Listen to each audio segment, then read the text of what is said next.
So stand in unison. Stand in unison and make an exemption. That is the outcry from JFF to the UK government about the players that they're holding literally hostage at this moment. But it's all boils down to the clubs and the UK government to work something out. Guys, definitely, please remember to smash the like button and also subscribe to the channel if you're here for the first. Now, guys, this one is literally because let me highlight a few things. We are less than a week away from the World Cup qualifiers, from our first game against Mexico. Less than a week from our first game against Mexico, and at this point in time, we have yet to see the squad. Now we all know the situation regarding the squad. We all know the situation regarding the squad, and the likely reason that we're not seeing the players at this moment. We already know the situation surrounding the fact that clubs are holding on to the players. The UK government instill red listed countries and all those aspects.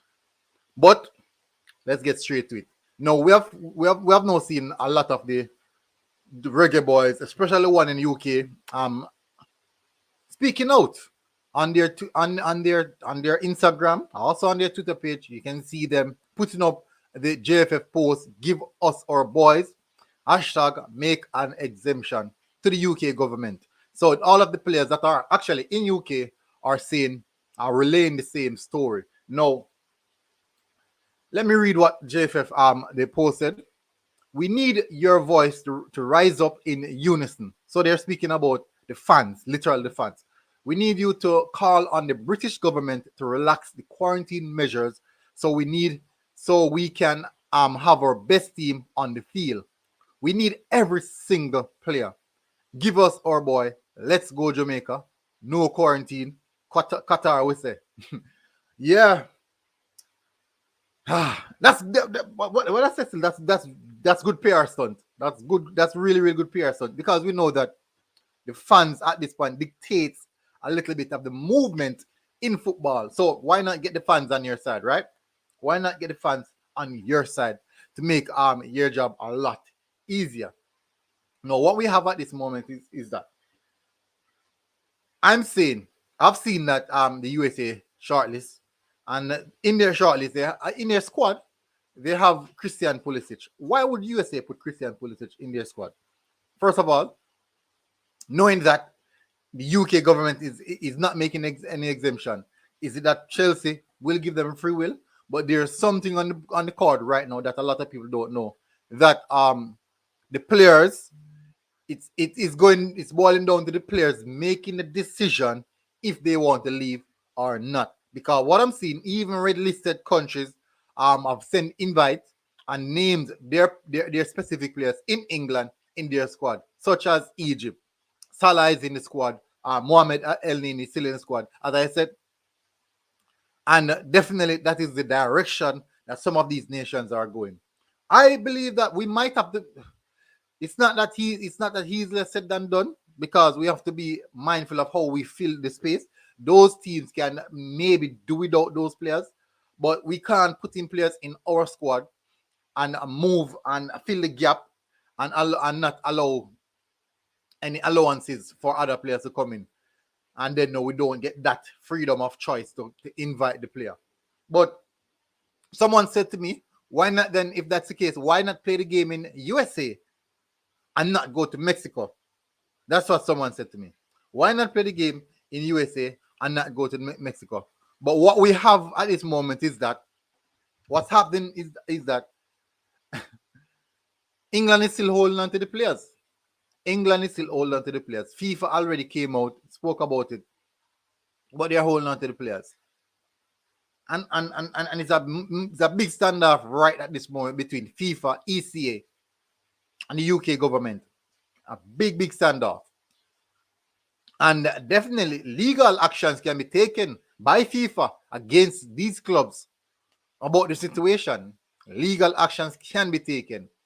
That is the reason I said it's a strong possibility that the club would leave it in the ideal that they can that the players can make their way if they want to, but they would have to make the standardized quarantine rules because of the shortlisted country ID.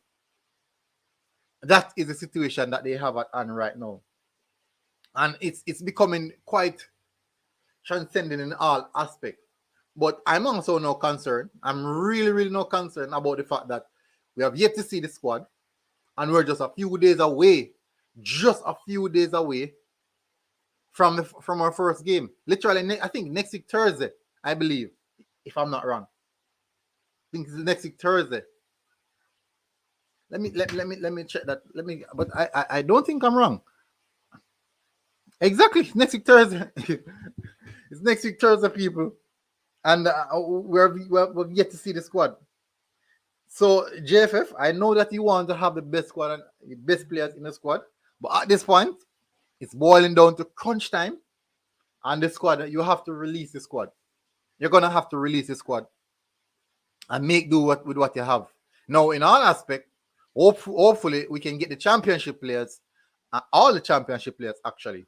But as I said, there's so much players who actually are with the motion. Players such as Jamal Lowe,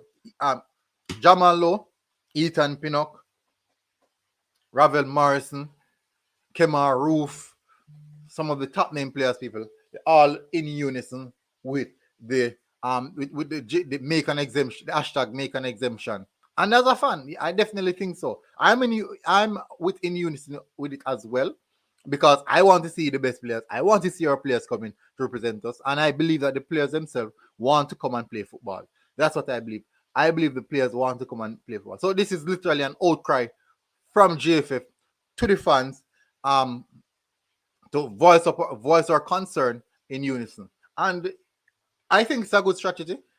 When you get the fans on board on this, I think that's literally the only way you're going to hear something about it. But the problem is, will it actually crack the UK government? If the FIFA wrote a letter directly to the UK, the FIFA president wrote a letter directly to the UK government and didn't get the result or the answer that he wanted, it's just going to go straight down to the fans. It's just as though when UEFA and the Super League was in clash, and it boils right down to the fans. It boils right down to the fans, because despite all they're talking about, viewership is with the fans, and FIFA knows that this is all about viewership. My problem is this: if FIFA don't win this battle, will it be a case in which in the next round of fixtures they won't allow the players to go as well, and then now we'll just continue to see the teams diminish over the time period of the World Cup qualifiers? Is that the case? But we all see, people. We'll definitely all see. But at this point, it's hashtag make an exemption, and we all should raise our voice in unison, because we want the best. We definitely want the best team on the pitch, and that's what JFF is trying to get our fans on board with.